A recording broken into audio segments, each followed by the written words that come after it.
Thanks for coming out and watching the oxymoronic Reddit professional show, where I showcase the best and worst of the internet. Here I comment on brilliant and hilarious comment chains regarding dumb shit on the internet for you to enjoy. Make sure to subscribe, hit the little bell button so that you get notifications every time we come up with a new video. Enjoy this week's show. I'm the psychologist who evaluated Ted Bundy and had him put in prison. Ask me anything. I'm Dr. Al Carlisle, and I evaluated Ted Bundy after his initial arrest. Bundy later escaped from prison and called me from a payphone to brag, which I have taped on an audio recording. I have conducted extensive research on serial killers and interviewed Ted Bundy, the Hi-Fi Killers, Arthur Gary Bishop, Wesley Allen Dodd, Keith Jesperson, and many others. I retired as the head of the psychology department at Utah State Prison and am now an author and public speaker. What would you say to someone who knows they have a mental illness but is afraid of being diagnosed? I feel sad for them because they may go through much of their lifetime running from their fear of the illness. It's better to take a clear look at it and make a decision as to how they will keep the mental illness from keeping them from enjoying life. Great, no bullshit answer to a good question. Ted Bundy had a reputation for being charming despite what he did. Did you find that to be the case? Yes, he was charming, but to a large degree it was political. He was intelligent, he had a nice smile, and he was articulate. He could talk easily with people. When I first met him for the evaluation, he walked towards me and said, "Hi, I'm Ted Bundy. You must be Dr. Carlisle." His hand was extended towards me, he had a smile on his face, and he walked rapidly as if he was happy to see me. That's so disturbing. That's some car salesman shit. What could the average person do to slow the rate of random spree killers? For one thing, we need to get better control over the bullying problem. This comment should be higher. The stress that people go through as the result of bullying can really warp a person. This reminds me of the thread where that kid stabbed his bully, and a lot of people jumped on the kid for handling his bully incorrectly. His actions were the result of 6 years of bullying with no help from the teachers or principal. Luckily, no one was killed.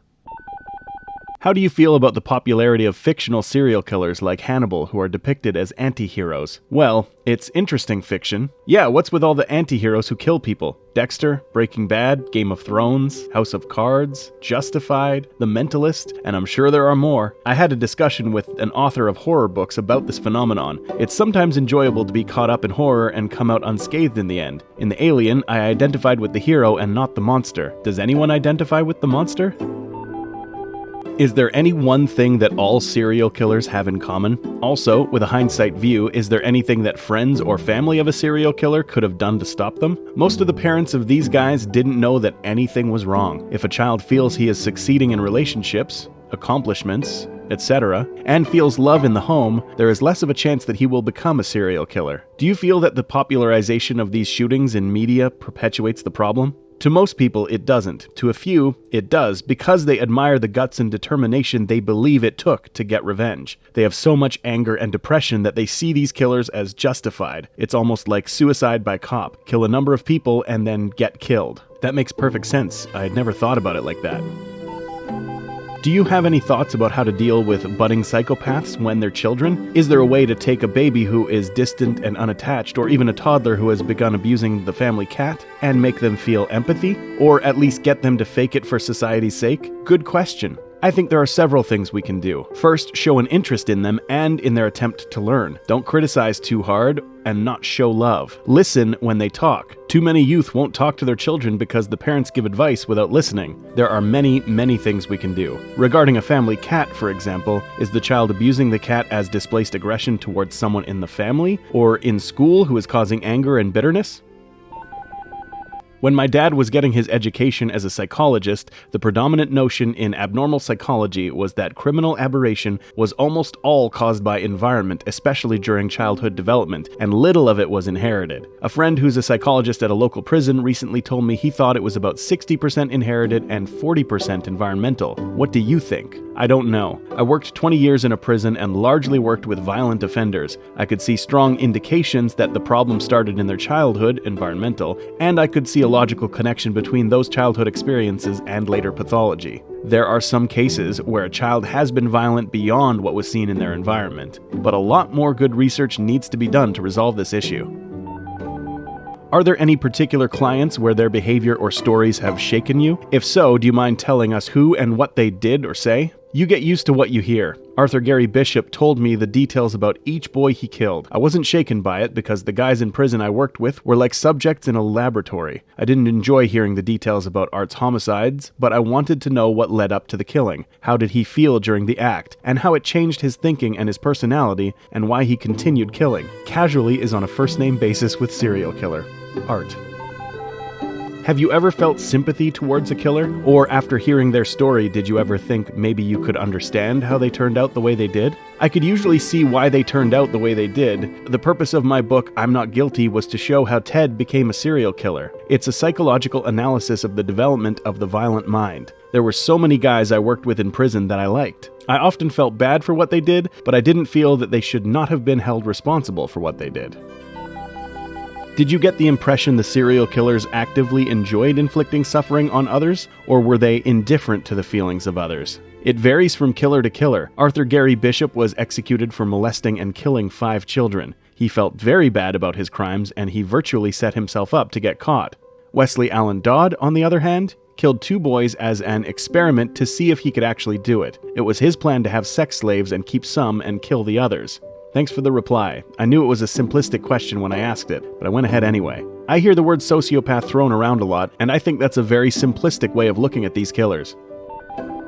How do you deal with all of the terrible stories you are told by each violent offender? Does it get to you? Our prison has a set of gates at the entrance. I taught myself to shut off all prison stuff when I went out those gates and didn't consider prison problems until I drove back through those same gates into the prison the next morning. I was with Arthur Gary Bishop the evening of his execution, and I was given the charge of talking to the press after. Following that, I went home to bed and slept. It can be done. Do you think that ability, the total ability to leave potentially traumatic events at the gates, makes you any closer to potentially being able to dissociate yourself from potential evil you may express in your own actions? You say it doesn't affect you, yet the ability to dissociate yourself from negativity is a trait often seen in some of society's most evil people. Thoughts? I like your question. I, and most others I personally know who have learned to do this, don't disassociate ourselves from evil. I try to be aware of my actions and the effect they have on others, and my intent is always to do good and not harm. I don't always succeed, but I keep trying. I'm not disassociating from negativity, only a specific carryover emotion. A person can worry and worry about something they can't change, and it causes harm to their system if they don't get some level of control over it.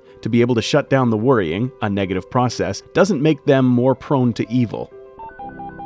Do you agree with capital punishment, and do you think it is a deterrent in any way to the criminal? Did you talk to the offenders about the punishment they received? This question came up frequently when I worked in the prison. Most of the inmates I talked to said that capital punishments was not or would not have been a deterrent to their criminal behavior.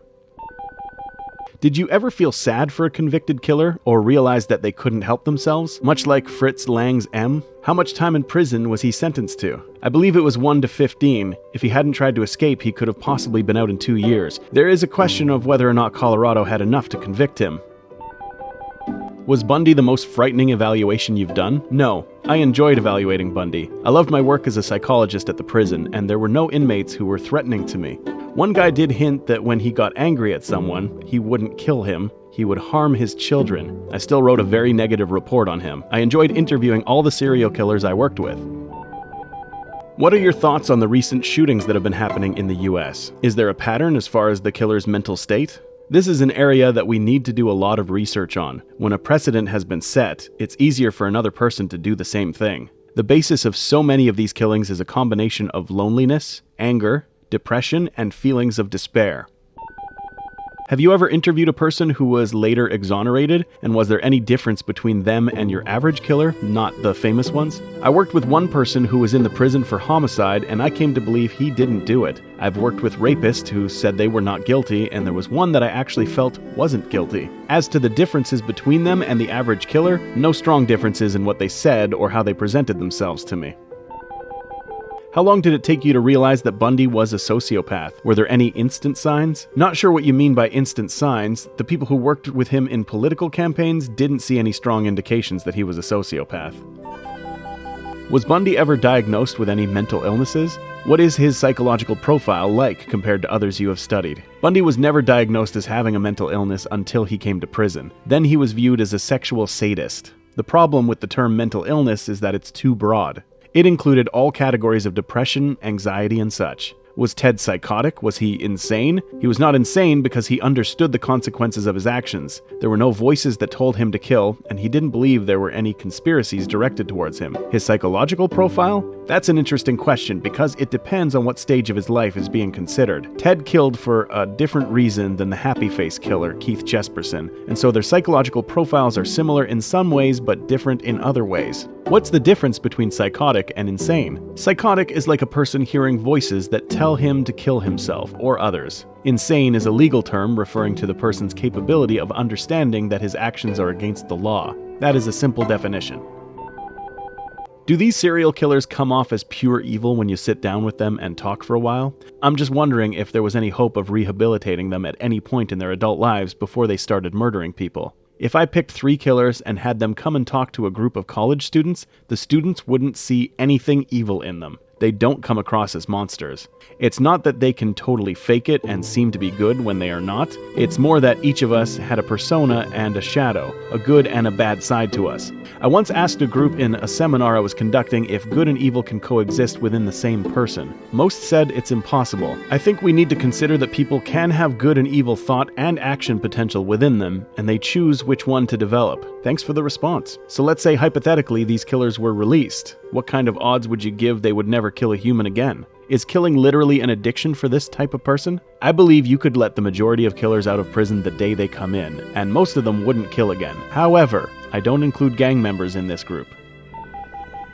Were you happy at all, or relieved maybe, when Bundy was executed? Did you attend? I didn't feel happy or sad when Bundy was executed. However, had it been my choice, I would have kept him alive on the condition that he revealed himself more. We need to understand better the step-by-step development of the mind of a serial killer. That's what I am trying to do through the books I'm writing.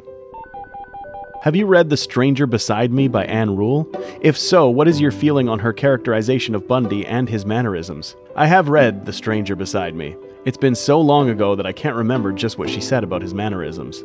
Tell me and I can comment on them. She described him as very charming. She was surprised when he was arrested. And he would walk her to her car every night and advise her to lock her doors. Yes, he was a lot that way. He caught a purse snatcher when he and Liz were shopping. I also believe that he saved the life of a boy. He reportedly talked someone out of suicide when he was on the crisis line. One lady, the wife of an influential leader in the city, told me she would be happy to have Ted Bundy marry her daughter. This was all before he was convicted. Can someone be born a psychopath without the influence of environmental factors such as abuse or neglect? If so, what are the warning signs that a parent can identify, and what can be done to stop them turning into the next Ted Bundy? Good question. I don't know. I think we need to look at the brain studies of small children who show psychopathic traits and do longitudinal studies on them. Have you ever grown to like one of your subjects, innocent or not? I had a lot of friends among the inmates when I was at the prison. One of my best friends was a contract killer. It's not that I like evil things, it's that I like a person who can be open and friendly and treat people respectfully. Hi, Dr. Carlisle. Thanks for doing this. When Bundy called you after escaping, what was going through your head? Why do you think he called you? Was there a bit of an ego-intellectual battle going on there? I understand you are both very intelligent men. I was excited about his call because I wanted to find out why he escaped. We talked for over 15 minutes. When I went over the conversation later, I could have predicted that he would try to escape again. He called me Al, and he wanted to be on par with me so we could talk person to person and not as psychologist to inmate. I think he wanted to see me as a friend. Is it not obvious why someone would want to escape prison? I mean, it's prison. However, people have escaped from our prison when they were within a month or two of going home, and they were allowed to go on work release. What are your thoughts on genetic influences for antisocial behavior? Example, MAOA. And whether or not someone should be held accountable for their behavior if they inherit a predisposition. Even should a person be genetically predisposed, I believe that everyone needs to be held accountable for their behavior. To me, to say otherwise is predeterminism and obviates choice.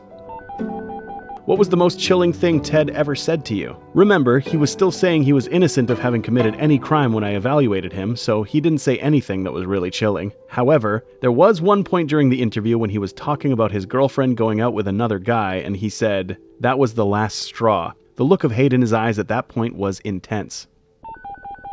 Was there anything about them that you found particularly surprising when interviewing the serial killers? What were the most unusual traits that they all had in common? I have interviewed in depth several serial killers. What was surprising was that they were so easy to talk to. They were open about themselves. A common element was emotional vulnerability as a child and making wrong choices after that.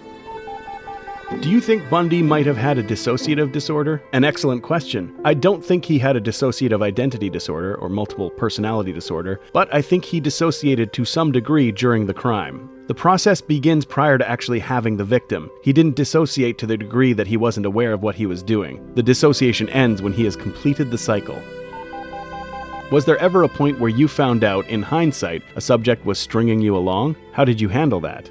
Edit, I accidentally a word. Many times, you win some and lose some, and you live with it. It's expected because some people are extremely good at faking it.